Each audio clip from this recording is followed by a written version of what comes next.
مالدہ شوار کا علاقہ ہے۔ اس پورے مالدہ شوار علاقے میں عوامی و بنیادی ضروریات کا زبردست فقدان ہے۔ 20 سالوں سے ایم ایل اے اس حلقے کے M L A Dada Bhuse نے کچھ بھی نہیں کیا، اور اس کے ساتھ ہی ساتھ میں مالیگاؤں میونسپل کارپوریشن بھی اپیکس بھرنے والی عوام الناس کو عوامی و بنیادی سہولیات فراہم کرنے میں 100% ناکام ہے۔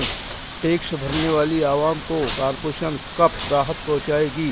اسی کے ساتھ ساتھ 20 سالوں سے مالدہ شوار علاقے کے M L A Dada Bhuse اور 15 سالوں سے مہاراشٹر حکومت میں رہے وزیر دادا بھوسے سے بھی توقعات فضول ہو گئی ہے۔ صرف الیکشن آتا ہے، ووٹ حاصل کرتے ہیں اور گدھے کی سنگ کی طرح غائب ہو جاتے ہیں۔ پورے علاقے میں عوامی و بنیادی کاموں کا زبردست فقدان صاف طور پر دکھائی دے رہا ہے۔ دادا بھوسے اور کمشنر کی جانب فوری طور پر توجہ دے اور عوام کو عوامی و بنیادی سہولیات فراہم کرے تاکہ عوام بھی خوش رہے اور تم کو ووٹ بھی دے۔